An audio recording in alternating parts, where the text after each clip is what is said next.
Proverbios 9, 10 al 12 dice así: El temor de Jehová es el principio de la sabiduría, y el conocimiento del Santísimo es la inteligencia, porque por mí se aumentarán tus días y años de vida se te añadirán. Si fueres sabio, para ti lo serás, y si fueres escarnecedor, pagarás tú solo. Dios nos sigue invitando a buscar la sabiduría que se encuentra solamente en Él. Estamos principiando la historia de Betsabé. Betsabé, la mujer que cayó y se levantó. La historia de Betsabé, tan interesante, usted puede leerla en la palabra de Dios, en 2 de Samuel, capítulos 11 y 12. De todas las historias bíblicas, no hay ninguna que atraiga más al lector, que conmueva sus simpatías y que al mismo tiempo provoque su indignación, como la de Betsabé y David, que habiendo descendido hasta el homicidio, vuelven a escalar las cumbres sublimes de la integridad y la piedad. Este drama tuvo lugar durante la campaña israelita contra el reino vecino de Amón. Cuando David comenzó a reinar sobre Judá en Hebrón, Abner, comandante en jefe de las fuerzas de Saúl, tomó el hijo de Isboset, y le coronó rey de Israel. Siendo ya Abner hombre de mucha influencia, no tardó en darse libertades. Tras de ser reprendido por su conducta, abjuró su lealtad a Isboset y por lo mismo envió mensajeros a David pidiendo la paz. Poco después de estos acontecimientos, todos los ancianos de Israel se unieron a David, quien adoptó una política acertada tendente a la unificación del reino.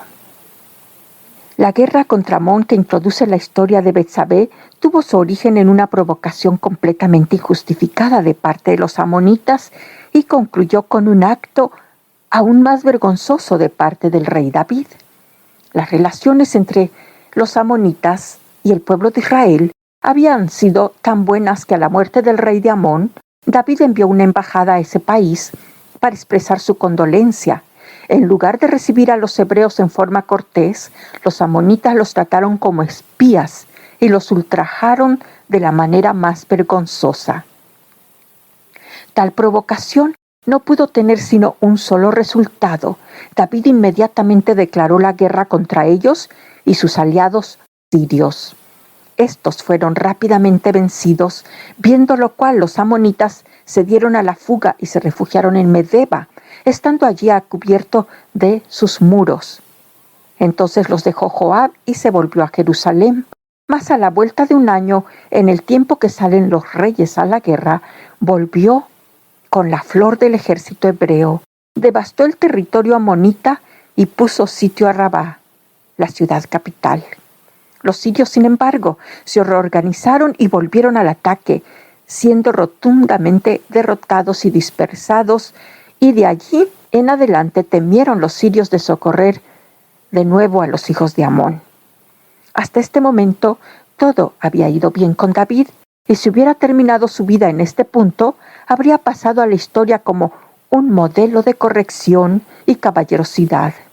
Pero sucedió que en esta última etapa de la campaña contra Amón, el rey se permitió hacer una cosa que no habría tolerado en los tiempos de duras pruebas ya pasadas. Olvidándose de su deber para con la nación y pensando solamente en su propia comodidad, entregó el mando de las milicias a Joab, mientras que él mismo se quedaba en Jerusalén para engreírse con los pasatiempos del palacio. En esa época vivía en Jerusalén una agraciada mujer casada con Urías, hijo de uno de los soldados de la escolta real. Ella se llamaba Betsabé, hija de Eliam, nombre que significa Dios es uno con la familia. Eliam también figuraba entre uno de los 30 valientes de David. En atención pues al servicio leal de su padre, cuando todo el mundo estaba en contra de David, y la devoción de Urías a su causa, Betsabé merecía de manera especial el respeto y la protección del rey, junto a cuyo palacio vivía. En su juventud, David se acostumbró a la vida sencilla y sana de pastor de ovejas, levantándose temprano en las mañanas y pasando todo el día en ejercicios saludables al aire libre.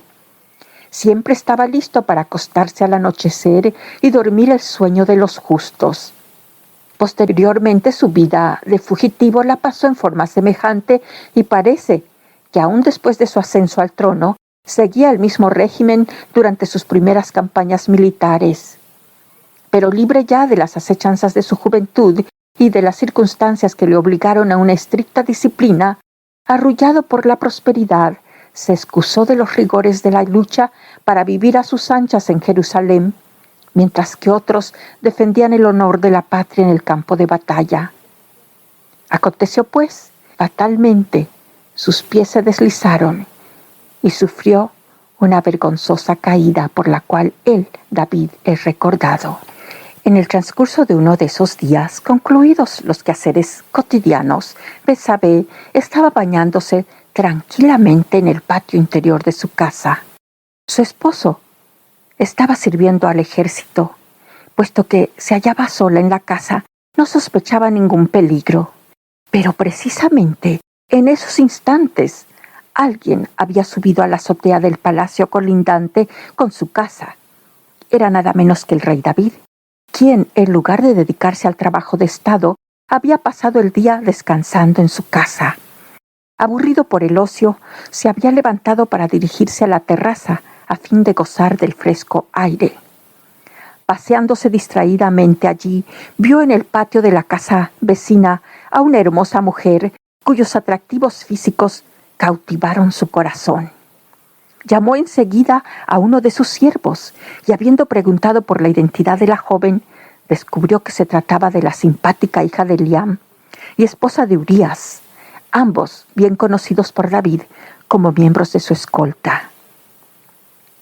Su amistad con estos dos guerreros, los numerosos servicios que le habían prestado y las múltiples ocasiones en que habían arriesgado sus vidas por él, merecían una reacción muy diferente de parte del rey. Mas éste, incitado por la concupiscencia, hizo caso omiso de toda norma y, sin tener en cuenta otras consideraciones, ordenó que la esposa de Urías fuera traída a su presencia. Al recibir la orden real, Betsabé no pudo hacer otra cosa que obedecerla. ¿De qué se trataría? ¿Sería la interrogación al estarse alistando para entrar a la casa real? Hermosa y encantadora, y ataviada de sus mejores vestidos, se dirigió al palacio. La cordialidad de su recepción fue muy halagüeña, mas su posición en relación a la dignidad real la ponía en situación desventajosa para negar los requerimientos amorosos del monarca, siendo difícil para ella saber cómo reaccionar. Con todo, no tenía excusa por no haber rechazado de plano los avances del rey, en la misma forma en que hubiera negado los de cualquier otro atrevido.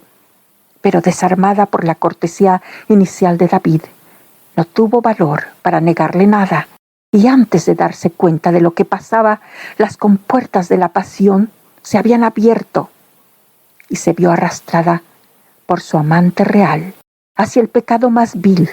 Cuán trágica fue la conclusión de su primera visita a palacio.